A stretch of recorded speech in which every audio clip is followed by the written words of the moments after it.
Break के बाद आपका स्वागत है। इस बीच बड़ी खबर आ रही है बैतूल से। 40 घंटे बाद भी प्रशासन की पहुंच से दूर है तन्मय। ऑपरेशन तन्मय में खुदाई का काम हुआ है पूरा। पोकलेन की सहायता से 42 फीट खोदा गया है गड्ढा। एनडीआरएफ अब सुरंग बनाने का काम करेगा।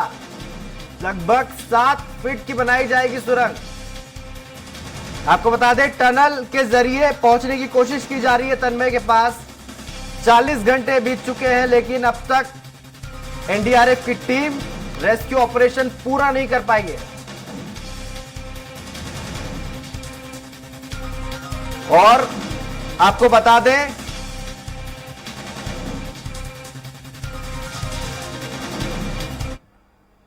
गुजरात और हिमाचल प्रदेश विधानसभा चुनाव के आज नतीजे आ रहे हैं। वोटों की गिनती सुबह 8 बजे से जारी है। शुरुआती रुझान को लेकर मध्य प्रदेश के पूर्व मंत्री पीसी शर्मा ने कहा कि हिमाचल में कांग्रेस अपनी सरकार बना रही है। वहीं गुजरात चुनाव में पीएम मोदी और गृह मंत्री अमित शाह ने अपनी पूरी ताकत लगाई है।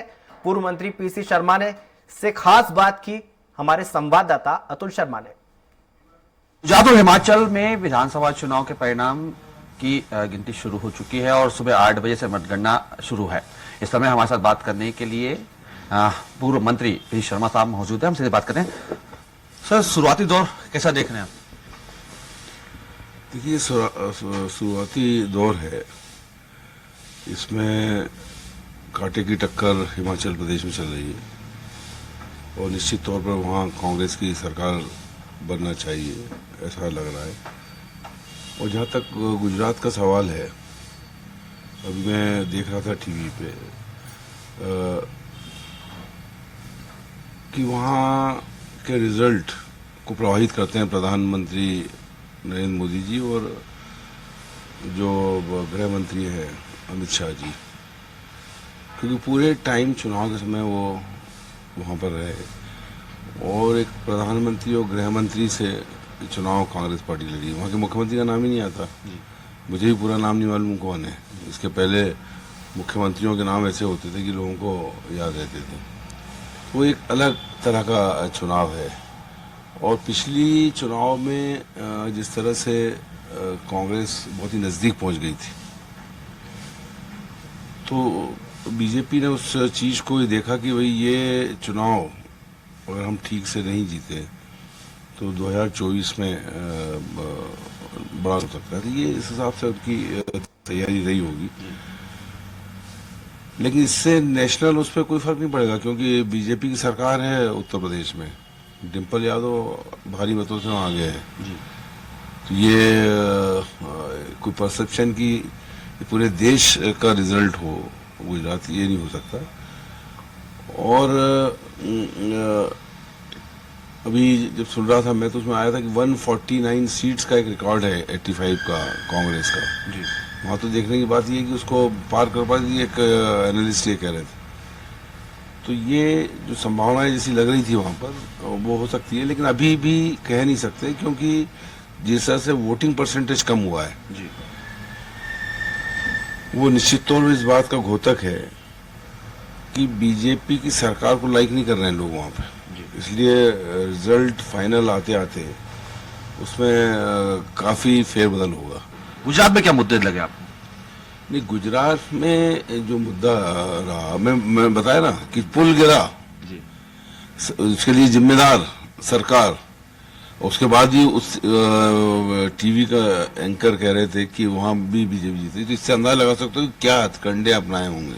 हिमाचल देख रहे हैं, हिमाचल में शुरुआती दौर में आपका काफी अच्छा प्रदर्शन चल रहा है। क्या लग रहा है वहाँ पे किस मुद्दों पे जनता ने आप लोगों को जो मत दिया होगा, या सरकार अगर बनती है तो किस मुद्दे पे जा रही है? प्रदेश में कांग्रेस की जब भी सरकारें रही, उसकी परफॉर्मेंस बहुत अच्छी रही, वो लोगों ने देखा है। तो उस अच्छी परफॉर्मेंस के लिए कांग्रेस को वोट दे रहे हैं लोग। ठीक, तो ये थे हमसे बात करने के लिए पूर्व मंत्री है पीसी शर्मा। साफ तौर पर उनका कहना है कि लोगों ने हिमाचल में कांग्रेस को पसंद किया है। हालांकि शुरुआती दौर के रुझान है और गुजरात में जिस तरीके से बीजेपी आगे चल रही है, लगभग 12 बजे से 1 बजे के बीच में स्थिति साफ होती हुई दिखाई देगी। क्या कि गुजरात में क्या वापस एक बार बीजेपी सरकार बन रही है, या विपक्ष कुछ वहां पे करिश्मा कर पाया है? कैमरा दीपक के साथ अतुल शर्मा, स्वराज एक्सप्रेस, भोपाल।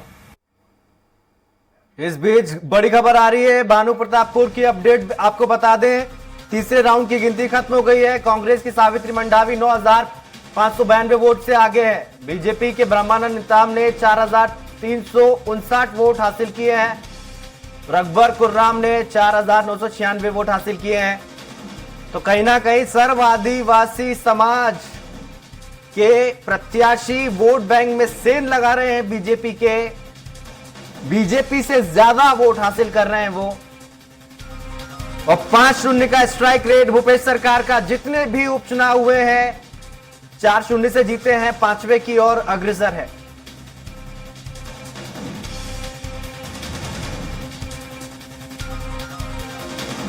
हमारे साथ जुड़े हुए हैं नितिन भंसाली जी। भंसाली जी, कैसे देखते हैं आप हिमाचल की जीत को, और फिर जो उपचुनाव आपके स्टेट में आप छत्तीसगढ़ में जीत रहे हैं, और साथ में इस पर भी रिएक्शन दीजिएगा कि कहां कमी रह गई, कहां चूक रह गई गुजरात में।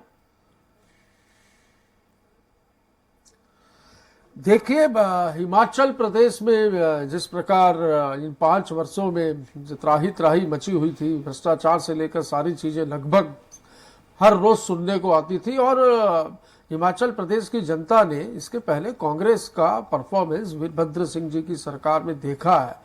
उसी परफॉर्मेंस के आधार पर, उन्हीं कामों के आधार पर हम जनता के बीच गए, कांग्रेस जनता के बीच गई, और जनता ने बिल्कुल जन समर्थन दिया। और ये परिवर्तन तय था, क्योंकि जिस प्रकार पब्लिक का रिस्पांस मिल रहा था, वो तो बिल्कुल आतुर थी कि कब चुनाव हो और हम अपना वोट जो है सत्ता परिवर्तन में दे और कांग्रेस की पुनः सरकार बनाए। एक सुशासन का है वो, तो जनता ने अपना जनादेश दे रही है, और उस आधार पर है हिमाचल में हम सरकार बना रहे हैं। भानु प्रतापपुर में मैं बता दूं कि ये 5वां उपचुनाव है, और हर उपचुनाव में भारतीय जनता पार्टी ये कहती है कि हम सेमीफाइनल खेल रहे हैं, और हर बार ये सेमीफाइनल हार जाते हैं। तो अभी 2023 के विधानसभा में फाइनल खेलने की स्थिति में नहीं है। कांग्रेस ने यहाँ पर अपने काम पर और नाम पर ही वोट मांगे, और जिस प्रकार जनता ने जन आशीर्वाद दिया, भानु प्रतापपुर भी हम रिकॉर्ड तोड़ मतों से जीत रहे हैं। अब आती है बात गुजरात के चुनावों की। तो गुजरात के चुनाव में देखिए, गुजरात का चुनाव कांग्रेस वर्सेस बीजेपी नहीं था, कांग्रेस वर्सेस पीएम और सेंट्रल होम मिनिस्टर था। तो ये जो लड़ाई थी, पूरा मतलब एक प्रधानमंत्री ने पूरा जोड़ तोड़ समझ लीजिए अब गुजरात को बचाने में वहां पर लगा दिया। और जिस प्रकार पुराने इसके पहले के जो चुनाव थे विधानसभा के, और उसमें जैसे कांग्रेस और बीजेपी की नेक टू नेक फाइट थी, और बिल्कुल थोड़े से कुछ सीटों से कांग्रेस सरकार बनाने से चूक गई थी, तो इसका भय भी कहीं न कहीं कांग्रेस में व्याप्त था। तो अपना पूरा समय देश के विकास को छोड़कर देश के प्रधानमंत्री और गृह मंत्री ने पूरा समय गुजरात को दिया, और एक देश का प्रधानमंत्री रैलियां कर रहा है। तो जो कांग्रेस की लड़ाई थी वो प्रधानमंत्री और केंद्रीय गृह मंत्री से थी। तो निश्चित तौर पर अब जनता है। बंसाली जी, रैलियां तो इंदिरा गांधी भी करती थी स्टेट के इलेक्शन में। इंदिरा गांधी प्रधानमंत्री रही है लंबे वक्त तक, वो भी रैलियां करती थी कांग्रेस पार्टी के लिए।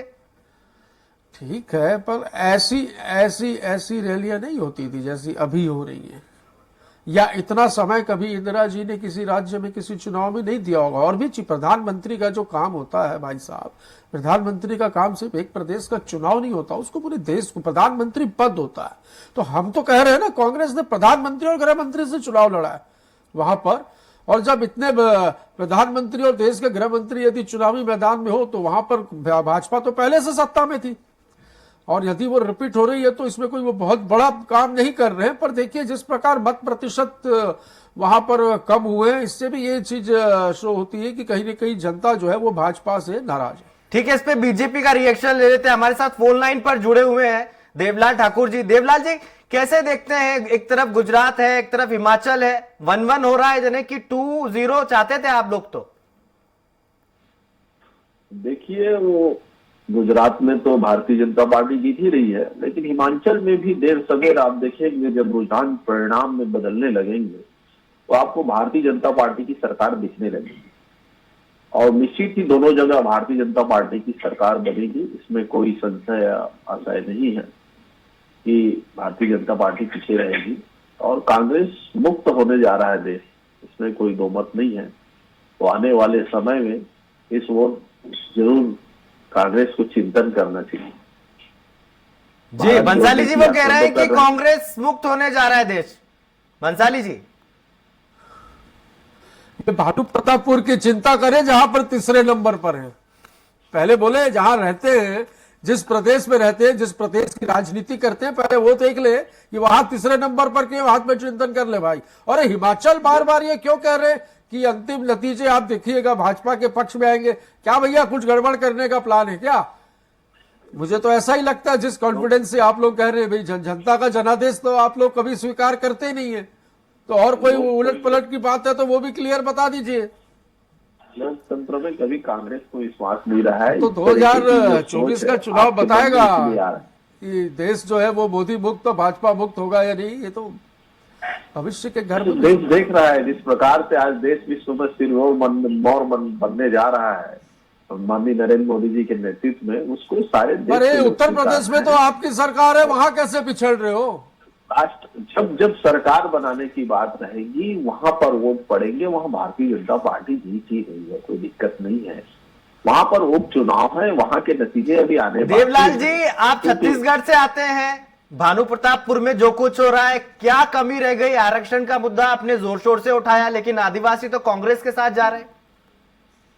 देखिए, उसमें आदिवासी कांग्रेस के साथ जा रहे हैं ऐसा नहीं कह सकते।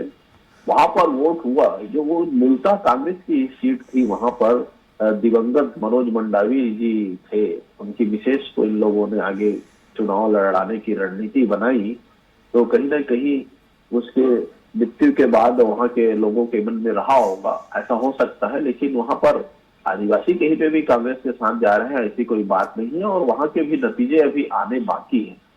एक्चुअल अभी जो नतीजे आए हैं वो दूरांचल वनांचल नक्सली क्षेत्र के नतीजों के साथ आगे मैदानी इलाकों में बढ़ रहे हैं।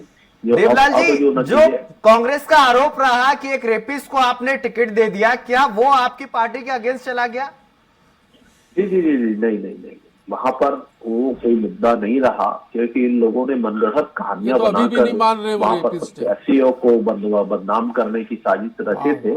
ऐसा कोई मामला नहीं था, ना वो व्यक्ति पर ऐसा मामला पंजीबद्ध पीड़िता ने नहीं कराया था, वो कोई बात नहीं है।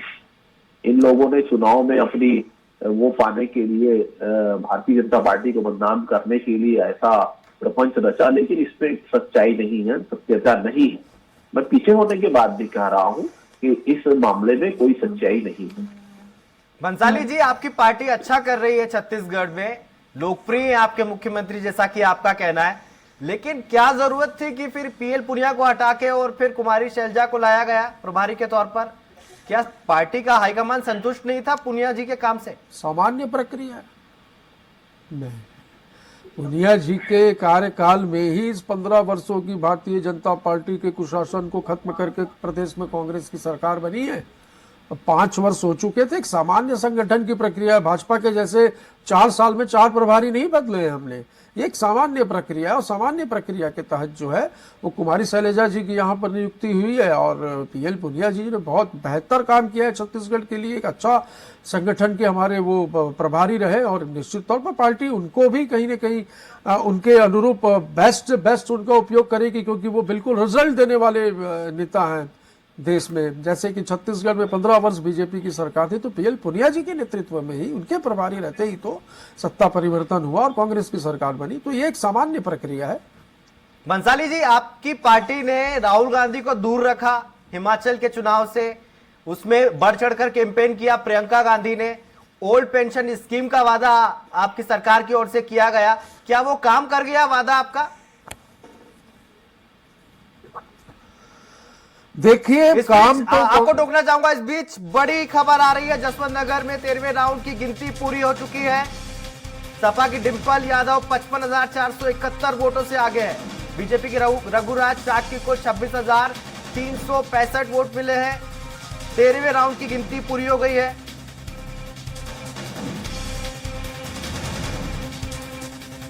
इस खबर पर हमारे साथ फोन लाइन पर जुड़ गए हैं राघवेंद्र त्रिपाठी, संपादक उत्तर प्रदेश। राघवेंद्र जी, कैसे देखते हैं 3-0 से पिछड़ रही है बीजेपी? जी बिल्कुल, चुनाव है, चुनाव का सही मायने है। हालांकि रामपुर में आजम खां की सीट रही है, वहां पे भी समाजवादी पार्टी अच्छा प्रदर्शन कर रही है। सबकी निगाहें मैनपुरी सीट पे लगी, क्योंकि भारतीय जनता पार्टी तरफ से, समाजवादी पार्टी तरफ से, दोनों तरफ से पूरे जोर शोर की गया था कि इस सीट को जीतना है। यह मुलायम सिंह की परंपरागत सीट रही है। 1996 के बाद से यह सीट हमेशा मुलायम के परिवार के ही पास रही है। ऐसे में डिम्पल यादव अभी आगे है। हालांकि भारतीय जनता पार्टी जो शीर्ष नेतृत्व लगातार प्रयास कर रहा था, कई मंत्रियों को दौरे हुए, मुख्यमंत्री योगी आदित्यनाथ लगातार गए वहां पे सेधमारी करने की कोशिश की, लेकिन अभी जिस तरह से रुझान सामने आ रहे हैं, जिस तरह से वोटों की गिनती चल रही है, उसमें समाजवादी पार्टी आगे है। रही बात रामपुर की, तो रामपुर में भी आजम शाह की सदस्यता जाने के बाद यह सीट रिक्त हुई थी और वहां पे भी समाजवादी पार्टी के आसिम अली 3000 से अधिक वोटों से आगे चल रहे हैं। हालांकि भारतीय जनता पार्टी के लोगों का कहना कि अभी वहां पे बढ़त भारतीय जनता पार्टी के लोगों का कहना कि अभी हम वहां पे बढ़त बनाएंगे, लेकिन सबसे बड़ी बात है रामपुर को लेकर कि चूंकि 34% ही वोट पड़े थे, उसके बाद भी अगर समाजवादी पार्टी वहां से चुनाव जीतती है तो भारतीय जनता पार्टी को कहीं कहीं सोचना पड़ेगा। और सबसे बड़ी बात खतौली सीट को लेकर है, जहां पे विक्रम सैनी भाजपा के विधायक थे, एक आपराधिक मामले में उनको सजा हुई, यह सीट रिक्त हुई, उनकी पत्नी राजकुमारी चुनाव मैदान में है, लेकिन वहां से भी आरएलडी प्रत्याशी यानी सपा आरएलडी गठबंधन का प्रत्याशी आगे चल रहा है। तो कुल मिला के कहीं कहीं भारतीय जनता पार्टी नेतृत्व को सोचना होगा कि यह परिणाम क्या संदेश देता है। चूंकि अब इसी महीने के लास्ट तक निकाय चुनाव की सूचना जारी होनी है, 500 से अधिक पंचायतों में चुनाव होने हैं। अगर यह परिणाम उसकी सेमीफाइनल माना जाए तो कहीं कहीं भारतीय जनता पार्टी नेतृत्व को नए सिरे से सोचना होगा कि उनको रणनीति में कहां कमी रह गई है। हाँ, डिम्पल यादव जरूर चुनाव जीत रही हैं, समाजवादी पार्टी के लिए एक नई ऊर्जा का यह संकेत है। राघवेंद्र जी, आमतौर पे देखा जाता है कि जितने भी उपचुनाव होते हैं, बाय इलेक्शन होते हैं, उसमें सत्तारूढ़ दल का एज होता है, वो जीतता है अक्सर, लेकिन यहाँ तो तस्वीर इसके उलट है। जी बिल्कुल विजयन जी, चूंकि अभी आप पीछे चले जाइए, जो आजमगढ़ का और रामपुर का लोकसभा का उपचुनाव हुआ था, दोनों सीटें भारतीय जनता पार्टी ने जीत ली थी, जबकि मुलायम सिंह की अखिलेश यादव ने इस्तीफा दिया था तो आजमगढ़ सीट रिक्त हुई थी, और आजम खान ने इस्तीफा दिया था तो रामपुर सीट रिक्त हुई थी। इन दोनों सीटों पर भारतीय जनता पार्टी ने अपना कब्जा जमाया था, जबकि दोनों सीटें समाजवादी पार्टी की परंपरागत सीट रही हैं। तो उस समय लगा था कि समाजवादी पार्टी धीरे धीरे यूपी से सिमटती जा रही है, लेकिन जो नतीजे सामने आ रहे हैं, इससे लग रहा है कहीं कहीं भारतीय जनता पार्टी की नीतियों में और उसके एम्प्लॉयमेंट में कहीं कहीं कमी रह गई है। जो नए मुद्दे वह कहीं आकार ले रहे हैं, चाहे पुरानी पेंशन व्यवस्था हो, चाहे बेरोजगारी का मामला हो या महंगाई का मामला हो, इन मुद्दों पे भी चुनाव लड़ा था समाजवादी पार्टी ने। अब देखना होगा भारतीय जनता पार्टी आगे अपनी रणनीति क्या अपनाती है, चूंकि 2024 में लोकसभा का चुनाव और भारतीय जनता पार्टी ने यूपी की 80 सीटों को जीतने का लक्ष्य रखा है। ऐसे में जो परिणाम सामने दिख रहे हैं, ऐसे में उनका जो लक्ष्य है वह पूरा होता नहीं दिख रहा है। अब आने वाले दिनों में भारतीय जनता पार्टी नेतृत्व को मंथन करना होगा कि उनसे कमियां कहां रह गईं। और अखिलेश यादव के लिए खुशखबरी है, जिस तरह से समाजवादी पार्टी लगातार निराशाजनक प्रदर्शन कर रही थे, उससे एक नया ऊर्जा मिलेगा और उत्तर प्रदेश में मजबूत विपक्ष खड़ा होने की गुंजाइश दिख रही है। राघवेंद्र जी, आपने जिक्र करा 2024 का, देश का सबसे बड़ा सूबा है, 80 लोकसभा की सीटें हैं, बीजेपी सरकार में है और अभी निकाय चुनाव भी हाल ही में होने वाले, तो क्या ये खतरे की घंटी है बीजेपी के लिए? देखिए, अभी तक जो राजनीतिक विश्लेषक थे, पार्टी के कार्यकर्ता थे, कहते हैं चुनाव सेमीफाइनल चुनाव है। अगर इसको हम सेमीफाइनल मान लें तो फाइनल का नतीजा भी सामने दिखने लगेगा। भारतीय जनता पार्टी निकाय चुनाव की तैयारियां कर रही है, 17 नगर निगम है, उनके मेयरों की तैयारी चल रही है। अगर इसमें भी समाजवादी पार्टी से लगाती है तो निश्चित तौर में 2024 का रास्ता भारतीय जनता पार्टी लिए कठिन जरूर हो जाएगा। चूंकि 2019 के चुनाव में विपक्ष को 15 सीटें मिली थी, बाकी सभी सीटें भारतीय जनता पार्टी ने जीती थी। अब उसमें से उस चुनाव में 2 सीटें भारतीय जनता पार्टी फिर जीत चुकी है।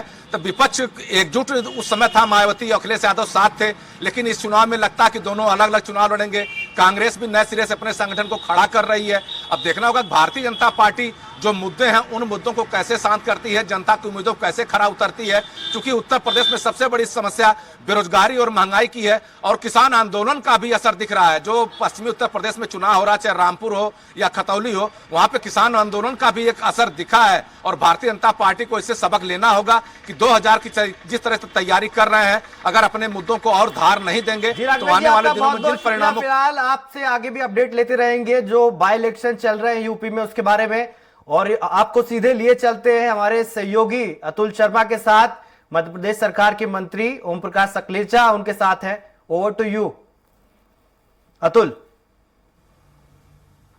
देखिए, बिल्कुल ओम प्रकाश सकलेचा जी मंत्री हमारे साथ हैं और पल पल की खबर गुजरात की निगाहों पे रखे हुए हैं और सबसे तेज जो रिजल्ट इस समय दिखा रहा है स्वराज एक्सप्रेस, उसके ऊपर सीधे तौर पे सकलेजा जी की इस समय निगाहें हैं और सही पूरा परिणाम लेते हुए दिखाई दे रहे हैं। हम सीधे उनसे बात करते हैं और सबसे महत्वपूर्ण बात यह भी है कि खुद मंत्री वहां पे गुजरात पहुंचे थे सकलेजा जी और वहां पे लगभग 3 सीटों पे इन्होंने प्रचार भी किया था और राहत की बात इनके लिए यह है कि तमाम जो सीटों का जो परिणाम है वो बीजेपी के पक्ष में आ रहा है और बढ़त में चल रहे हैं। मैं सीधे बात करता हूं सर, कैसे परिणाम को देख रहे हैं? नमस्कार। बहुत अच्छे परिणाम। गुजरात में 92 तो डिक्लेयर हो चुकी है मेरी जानकारी में और 158 पे हम लीड कर रहे हैं। तो हमारी एक्सपेक्टेशन से ज़्यादा अच्छा जनता ने आशीर्वाद दिया और ये आशीर्वाद लगातार एक विकास की सोच, भारत का सम्मान पूरी दुनिया में जो बड़ा है उसका प्रतिफल और विकास, बस विश्वास के साथ, यही बात मैं कहूँगा। और वही स्थिति हिमाचल में भी हमारी आराम से सरकार बन रही है। 35 सीटों पे हम ऑलरेडी विनिंग स्टेज के आसपास आ चुके हैं, तो बड़े आराम से हमारी वहाँ पे भी सरकार बनेगी। सर, जिस तरीके से हमने देखा था कि आप भी प्रचार के दौरान गुजरात गए थे और 3 सीटों पे आपका प्रचार भी रहा, क्या मुद्दे थे? अच्छा, जनता की उस समय आपने नब्ज जब टटोली तो क्या कुछ मुद्दे और खास तौर पे प्रधानमंत्री नरेंद्र मोदी को लेके क्या कुछ वहां पे सोच? कि मैं जामनगर गया था, जामनगर में 2 विधानसभा डायरेक्ट थी, रिवाना जडेजा थी और दिवेश अकबरी था। दोनों सीटें हम जीतने के कगार पर है और वहाँ अलग अलग तरीके से जो बातें हुई, कुल मिलाकर चुनाव मोदी जी की विकास गाथा पे है। मोदी जी ने जो पूरी दुनिया में हर भारतीय को जो सम्मान दिलाया उसका असर है। विश्वास बहुत जबरदस्त है और यही, वरना एंटी इनकम्बेंसी, ये सब बातें जितनी भी हुई सब अपने आप एक हवा में उड़ गई हो। चाहे गुजरात का विषय ले, मैं हिमाचल की भी अगर बात करूं तो पब्लिक ने ट्रेंड बदलना सीख गया क्योंकि अगर हिमाचल और राजस्थान ऐसे 2 राज्य थे जहां हर चुनाव में सत्ता परिवर्तन होती थी, अब वो ट्रेंड ने भी खत्म कर दिया इस विषय पे कि कहीं ना कहीं अब हर भारतीय को कहीं पे भी हो अपने आप पे विश्वास बढ़ रहा है। जी सर, लेकिन जिस तरह के गुजरात की बात कर ही रहते हैं, हिमाचल की भी अगर हम बात कर लेते हैं, शुरुआती दौर में हमने देखा कि कांग्रेस आगे चल रही है। हालांकि कई नेताओं के बयान भी सामने निकल के आ चुके हैं। कांग्रेस के तमाम पूर्व मंत्री हैं, पीसी शर्मा की बात करें, दूसरे भी और भी नेताओं का कहना है कि हिमाचल में कांग्रेस काफी मजबूत स्थिति में है और एक माहौल बना हुआ है पूरे हिमाचल में वो कांग्रेस के पक्ष में रहेगा। हालांकि वहां पे मुद्दे जो सीधे तौर पे थे वो कहीं ना कहीं विकास भी मुद्दा था, कहीं दूसरे मुद्दे भी थे, लेकिन विपक्षी तौर पे कांग्रेस थी तो कई मुद्दों पे वो घेरती भी नजर आई थी। आपको लग रहा है कि विपक्ष एक मजबूत तौर पे वहां पे निकल के आई थी? देखिए, विपक्ष की भूमिका में मजबूत है और वो विपक्ष की भूमिका में मजबूत रहे तो जितना भी अगर इम्प्रूवमेंट की जरूरत होती है, अपडेशन की जरूरत है, वो होती है क्योंकि वहाँ एक ट्रेंड ऐसा चला आ रहा था। तो इसलिए डाउट था, वो डाउट जनता ने बिल्कुल स्पष्ट शब्दों में साफ कर दिया। आखिरी में एक बात आती है, अतुल, मेरा भी एक सवाल है, सकलेजा जी से पूछिए कि उनकी पार्टी 3-0 से पिछड़ रही है यूपी में और छत्तीसगढ़ में भी पिछड़ रही है। जी अतुल, मेरा सवाल उनसे यह है कि 3-0 से पिछड़ रही है पार्टी। जी, अगर हम देखें उत्तर प्रदेश में देखें उपचुनाव की बात करें तो 3-0 से वहां पे पार्टी पिछड़ रही है। अगर हम छत्तीसगढ़ की बात करें तो वहां पे भी बीजेपी पीछे चल रही है। उपचुनाव में जो रिजल्ट आप लोग के दावे थे वो कहीं ना कहीं उसके जस्ट उलट दिख रहे हैं। क्या लग रहा है कि उत्तर प्रदेश में जिस तरह का एक माहौल बीजेपी या कांग्रेस की तरफ से तैयार किया जा रहा है, अब कांग्रेस का कहीं ना कहीं वहां पे एक बार फिर से माहौल बन रहा है, या दूसरी सपा की हम बात करें, दूसरी पार्टियों की बात करें जहां पे मजबूती दिख रही है, तो क्या लग रहा है कि आपको कुछ हवा में परिवर्तन हुआ के बाद?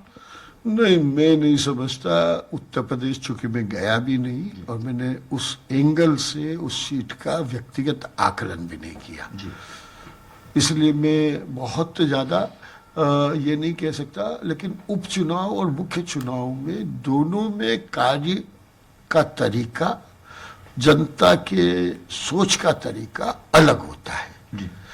सामान्यतः भाजपा उपचुनाव में हमेशा लीड लेती है क्योंकि ऑर्गेनाइजेशन मजबूत है। अब वहां के स्पेसिफिक कारण मेरे पास अभी अपडेट नहीं है। जी सर, मध्य प्रदेश के लिए हम बात कर रहे हैं। देखिए, गुजरात में जब चुनाव चल रहे थे प्रचार के लिए, मध्य प्रदेश के तमाम कई बड़े जो नेता हैं, जिसमें आपका नाम भी शामिल है, केंद्रीय नेतृत्व ने काफी भरोसा किया, बड़ी बड़ी जिम्मेदारी वहां पे सौंपी। हालांकि रिजल्ट दिखा रहे हैं कि कहीं ना कहीं जो जिम्मेदारी आप पे सौंपी गई थी या आप पे जो भरोसा जताया गया था, उस पर आप लोग खरे भी उतरे। तमाम दौरे के दौरान एक बात वहां पे चल रही थी, जिस तरीके से हमने देखा कि कांग्रेस ये कह रहे हैं कि गुजरात के अंदर एक भय का माहौल बना हुआ है, महंगाई का माहौल बना हुआ है, लोगों की बेरोजगारी का एक माहौल बना हुआ है। ये तमाम मुद्दे थे। इस मुद्दे के परे हटके आज जब रिजल्ट दिख रहा है, हमें कोई दूसरा ही रिजल्ट दिख रहा है। क्या लग रहा है कि ये तमाम मुद्दे क्या हटते जा रहे हैं? देखिए, मुद्दे तो रहते हैं, लेकिन अगर मैं महंगाई के बारे में बात करूं तो मैं गुजरात पिछले 20 साल से जाता आ रहा हूं। मैं 2013-12 के चुनाव में बड़ौदा की 4 सीटों पे मेरी जिम्मेदारी मुझे पार्टी ने सौंपी थी। मैं 1 महीने वहां रहा।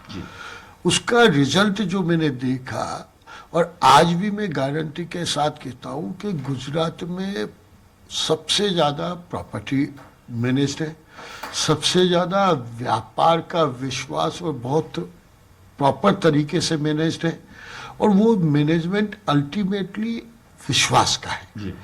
और व्यापार भी बहुत अच्छे तरीके से होता है, और आदमी का माइंडसेट अलग है। और मेरी पूरा विश्वास है कि ये चीज ही जनता ने पसंद की। अब अफवाहें फैलाना, थोड़ा मैनेज करना, थोड़ा वातावरण बनाना, वो हर पार्टी के हर नेता को अपने बारे में बात करने की मजबूरी भी रहती। अतुल, एक सवाल है मेरा। मैं तो समझता हूं कि वो हिमाचल प्रदेश में थी। कांग्रेस को 34 सीटें मिल रही है, वो 35 के आंकड़े से 1 सीट दूर है। वहां कांग्रेस ने वादा किया है ओपीएस का। एमपी के कर्मचारी भी ओपीएस का वादा चाह रहे हैं सरकार से। वो चाहते हैं कि पुरानी पेंशन स्कीम लागू हो। तो क्या 23 में यह मुद्दा बनेगा? उनसे पूछिए, ओल्ड पेंशन स्कीम का मध्य प्रदेश में। देखिए सर, अगर हम हिमाचल की बात करें, हिमाचल परिणाम की, तो मैं आपको टोकना चाहूंगा। इस बीच बड़ी खबर आ रही है, आपको बता दें, गुजरात का पहला नतीजा आ गया है। 2022 गुजरात इलेक्शन का बीजेपी ने जीत दर्ज की है। बीजेपी की दर्शनाबेन जीती है। गुजरात चुनाव का पहला नतीजा आ चुका है। असारवा से बीजेपी ने जीत दर्ज की है। अतुल, आप बधाई दे सकते हो सकलेचा जी को, जीत दर्ज कर ली, पहली जीत मिल गई है बीजेपी को गुजरात में ऑफिशियली।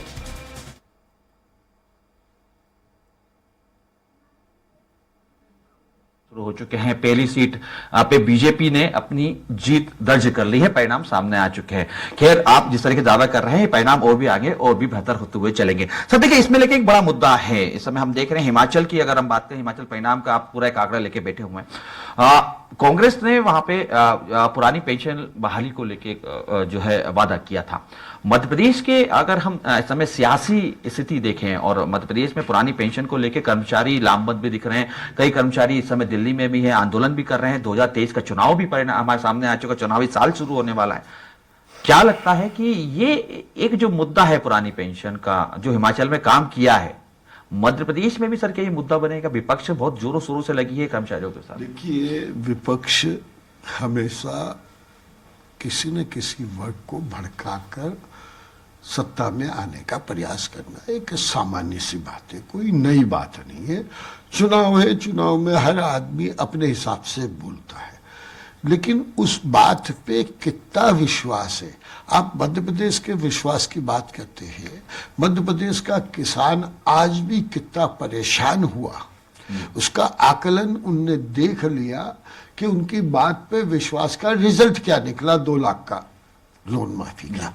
अगर मैं आज भी बात करूं पुनः, तो उस बात का क्या विश्वास रहा कि 15 महीने की सरकार में उनने हमें अगले 15 साल के लिए तय कर दिया। क्योंकि हमें तो वही दिख रहा है, क्योंकि हमने देखा, समझा, और जनता का जिस समय जो मूल बात है, जो मैं कांग्रेस की, मैंने पूरे भारत में कई राज्यों में घूमने का अवसर दिया पार्टी ने, हमारे को अलग अलग जगह भेजकर जब हम जाते हैं तो कई बार ऐसी परिस्थितियां आती है जो राजनीति में हमें अपने क्षेत्र में कई बार वो बात सामने स्पष्ट नहीं कहता है, क्योंकि आजकल स्पष्ट बात करने वाले बहुत कम बचे हैं। और मेरी आदत है कि मैं स्पष्ट बात करता हूँ, मैं क्षेत्र में भी उस चीज़ के लिए पहचाना जाता हूँ कि बिल्कुल साफ बात करते हैं।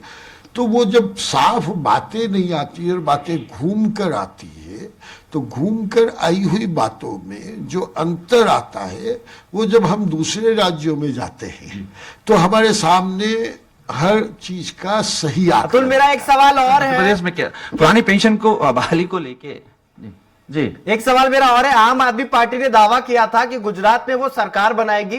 फोन लाइन पर उन्होंने जनता से राय भी मांगी थी कि कौन बनेगा हमारा मुख्यमंत्री, और फिर ईशुदान गढ़वी को चुना गया। तो क्या सारे दावे हवा हो गए? उनको कुछ महसूस हुआ था कि आप कुछ वहां पर कमाल कर दिखा पाएगी या नहीं गुजरात में कैंपेन के दौरान? मैं आपका जवाब लेता हूं, उसके पहले आपको अपडेट दे दूं। हिमाचल से ये जुड़ी अपडेट है। बीजेपी ने 2 सीट वहां पर जीत ली है। हिमाचल चुनाव में बीजेपी ने 2 सीट, सराज और सुंदरनगर में बीजेपी ने जीत दर्ज की है। बड़ी खबर इस वक्त की गुजरात के बाद हिमाचल से, जहां पर ऑफिशियली 2 सीटें भारतीय जनता पार्टी के पाले में आई है। सराज और सुंदरनगर सीट में बीजेपी ने जीत दर्ज की है। अब देखना यह होगा कि ये छोटा राज्य है, इसकी टैली कहां तक जाती है। क्या जो निर्दलीय है वो सत्ता बनाने की चाबी निर्दलियों के पास होगी? अगर ऐसा होता है तो बीजेपी की नजर उन पर अभी से बनी हुई है, मान के चलिए।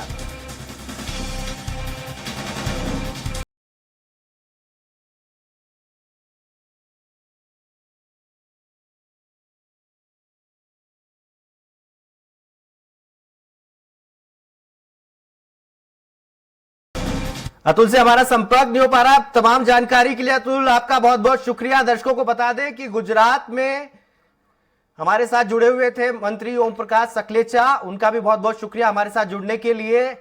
लगातार महाकवरेज जारी, आप कहीं मत जाइएगा, बने रहिए स्वराज एक्सप्रेस के साथ। फिलहाल वक्त